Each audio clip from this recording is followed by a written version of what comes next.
All right, the time has come. I'm gonna do it. Today, we are ranking every movie from the greatest franchise ever made. Of course, I'm talking about Fast and Furious, baby. Let's go. Mess with a match family. I told your brother the same thing. This franchise has it all. From physics defying action scenes that make you question if you're watching an actual film or not, to lines of dialogue that feel like they were written by Shakespeare himself. You know what DK stands for? Donkey Kong. What is there not to love about the Fast and Furious franchise? It has some of the greatest actors of our generation. I'm talking Dwayne The Rock Johnson, Vin Diesel, John Cena, Jason Statham, Tyrese. The list goes on and on. Hey, Mia, you better hide your baby or... I'm just playing. You better hide that big ass forehead. I mean, don't even get me started about the bulletproof, ironclad plots that some of these movies have. Now, before I get caught up in glazing this franchise too much as a whole, let's just get into the rankings. Here's the only correct, totally not biased, ranking of every Fast and Furious movie in the franchise. Starting off our list at 10, we have Fast and Furious. Yes, it is called Fast and Furious and not Fast 4. Did I think it was called Fast 4? Yes. Should it have been called Fast 4? Yes. But it's just called Fast and Furious. Anyways, this is basically just the soft reboot of the franchise after Tokyo Drift. Brian is still a cop for some reason, and Letty gets the axe in the beginning of the film. Even if this was my ranking of the franchise by how critically good they are, this movie would still be last. Fast 4 is what I'm gonna call it now. Feel like teeters on the edge of Fast 6 and beyond level of crazy and ridiculousness without fully committing to the bit. Still wants to be a realistic streetcar drama, but is also edging the audience with hints of Michael Bay-esque action that the later movies have. It tries too hard to be dark, serious, and dramatic, but not in the way that it makes sense or makes it entertaining at all. The writing and dialogue is boring, the plot is too serious and also kind of boring.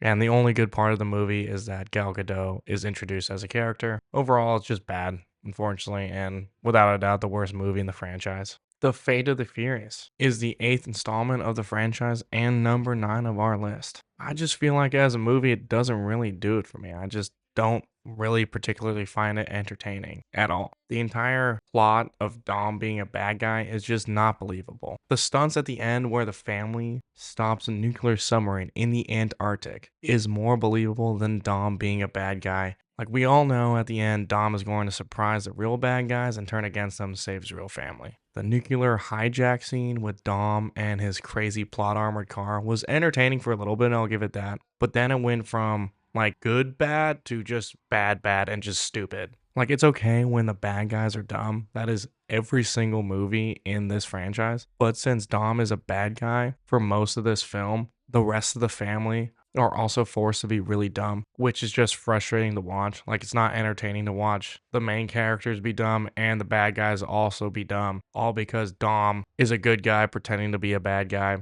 It just doesn't really add up and doesn't really do it for me. I will say the climax of the movie with the nuclear submarine in the Antarctic is entertaining, and I'll give it that. So I guess overall the movie's just kind of meh compared to the other movies in this franchise, and that's why it's number 9. Fast 6 has to be 8. You know, as Tyrese says, the family basically faces themselves. Looking at these images, it's like we're hunting our evil twins. The beginning of the movie kind of just drags, and the entire Letty being alive and her subplot with Dom, I just don't really enjoy or am buying it all. Like, I'm not there to watch a romance of Dom trying to convince Letty that they've been together all along. Like, I just doesn't do it for me. However, the action scenes are incredibly well done. I will give it that. I mean, the 20,000 mile long runway chase scene at the climax of the movie is just peak entertainment. Like, that's amazing. I feel like this was the point where the franchise really turned it up a notch and just took off with how crazy their plots can be. I think my favorite part is when Letty gets thrown from a tank in the middle of a highway as the tank is being flipped over, and Dom launches his car off a bridge and then jumps off his car mid-air, catches Letty, and lands on another car. His t-shirt's obviously unscathed. How could you not love that? That is just peak cinema right there. So the last 30 to 40 minutes of the movie is just nonstop bangers and amazing. But the beginning and the middle is a lot of setup and world building. For it being that long, like, it's not as good as the other movies on this list. So that's why it's 8. But it's not terrible. Drop it, hell. I want to hear about this, homie. I said forget about it, cuz. At 7 is the most 2000s film in the entire franchise. Too Fast, Too Furious. I mean, the name itself is just awesome. Too Fast, Too Furious is the Brian and our goat Tyrese little standalone movie. They're working together for the FBI's undercover drug money drivers for some generic bad guy in Miami who I don't remember the name of because he's super generic and a bad guy. Plot is pretty generic, shockingly, but the entire vibe of the movie is just so peak 2000s, it's hard not to be entertained when you rewatch it today. I mean, Ludacris has an afro. What is there not to love about that? The ending scene is entirely vintage 2000s as well. Brian and Tyrese drive a Camaro off a ramp into generic bad guy's yacht to save the girl and stop the bad guy. Oh, and they get away with the cash, so they're still like vigilantes, but they saved it in the same way, you know. It's an entertaining movie, but like I said, the plot is pretty mid, and as much as I love peak 2000s nostalgia, there's only so much I can take, and that's why it's 7. I smell skanks. Coming in at 6 in our Fast and Furious rankings is the original, the OG, the Fast and Furious, the second most 2000s movie in the franchise, of course. On one hand, you know, it has two of the best lines in the entire franchise. I'll have the tuna, No crust?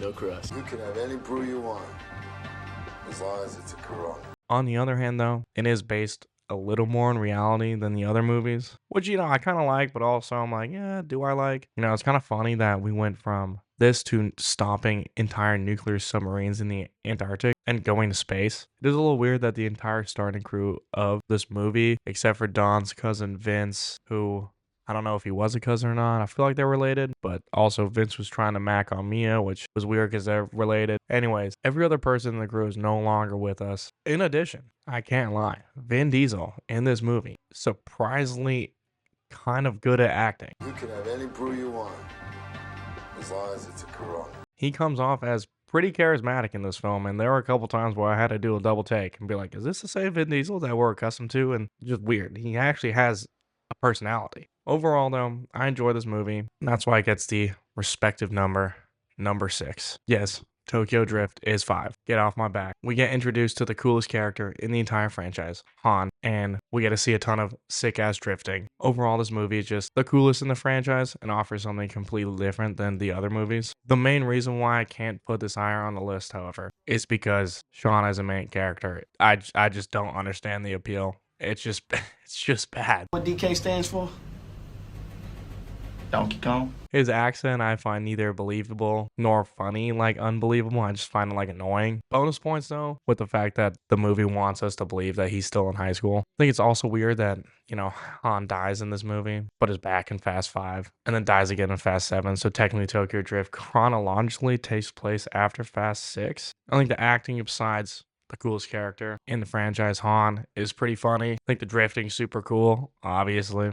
And, you know, the dialogue is just, it's there. That's why I put Tokyo Drift is kind of just there as well. We'll just put it as number 5. All right, full transparency, I've only seen Fast X once, and that was while I was in theaters. I should also mention that I did have a couple cold ones beforehand, which may have impacted why this film is so high in the rankings. However, you cannot deny how incredibly crazy this film is. I mean, John Cena sneaking a plane into a bigger plane just to escape with said small plane, absolutely incredible. The entire scene where Dom is pushing a neutron bomb into the Tiber River in Rome with his vintage muscle car is just brilliant. It's peak. Not to mention Tyrese literally saying they have plot armor. Oh, and Gal Gadot is alive at the end of the movie and emerges from a submarine. The only thing that does not push this into top 3 for me is the fact that it is, in my opinion, not as ridiculously entertaining and unbelievably unrealistic as the movie that is in our number 3 spot, Fast 9. When we find out Dom has a brother that they literally never bring up until the producers, aka Vin Diesel, decided that he should have a brother. Oh, and it should be John Cena, and he should be the bad guy. I mean, that's just incredible. The fact that they look nothing alike makes it even better. I mean, at this point, there is so much fake technology in the franchise, I completely forget what each ultimate doomsday device does in each movie. I just know that there is another ultimate doomsday device that the family must reunite again to stop generic bad guy from acquiring this piece of technology. The movie had me at the opening action scene when they are driving through the jungle filled with landmines and nobody gets injured except for the bad guys, and Dom still maintains his perfectly white tank top. Not to mention when Dom drives his muscle car off a cliff and uses the bridge ropes to hook onto his car and swing it across the other side.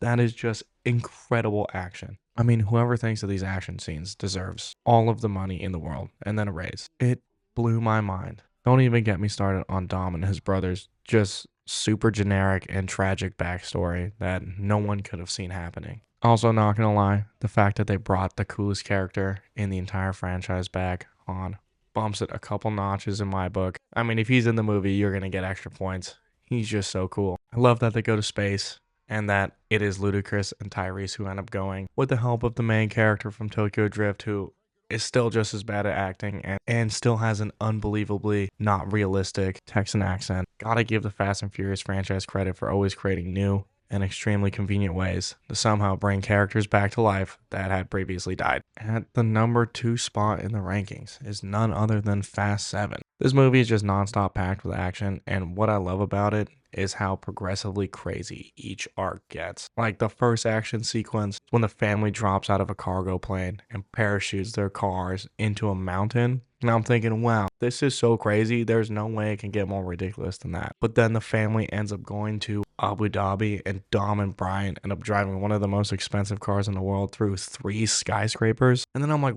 what the hell am I even witnessing? I don't even know, but it's so cool. Lastly, in the finale, I mean, what a finale it is. Dwayne makes an appearance and drops one of the coldest and totally not corny lines in the entire franchise. Daddy's gotta go to work. And then proceeds to break out of his cast and shoot a helicopter with a minigun. Woman, I am the cavalry. And then Dom and Jason Statham have the most masculine battle in all of cinematic history, with just pieces of scrap metal and wrenches. And then right before Dom is about to win, he drops another cold and totally not corny line. Thing about street fights, the street always wins. And then slams his foot on the ground, cracking the concrete beneath Jason Statham. And the big bad is defeated. I mean, you already know when Vin Diesel wrote that quote, he was probably thinking, wow, this quote is so hard. And you're damn right it is, Vin. It goes crazy. And then lastly, how can you not love the ending with Brian and Dom driving their separate ways? Wiz Khalifa singing in the background. Just so poetic. I did find it funny that Brian is still alive in the universe, and they have 3 other world-ending catastrophes and missions, and they're just like, nah, Brian's home watching the kids, like, we can't disturb him. He's got to stay home, but we'll have to take care of him. We must call everyone else we know. But besides Brian, because, you know, he's retired. Yes, the most entertaining movie in the franchise, and it's not even close. The origin of the core family members, that will stick with us through the remainder of the movies. Even when they die, they don't really die because family and Corona. Am I crazy to say this is not only the best and most entertaining Fast and Furious movie, but also the best and most entertaining heist movie of all time?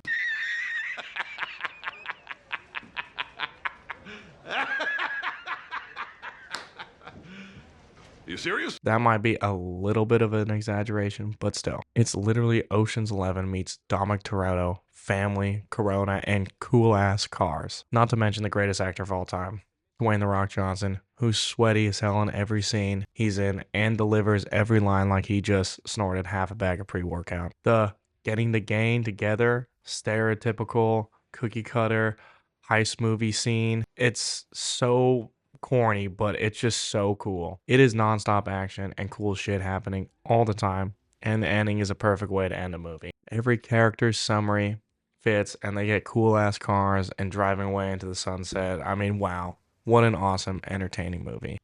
So there you have it. The correct and only right way to rank every Fast and Furious movie in the franchise. Thanks for watching and following along.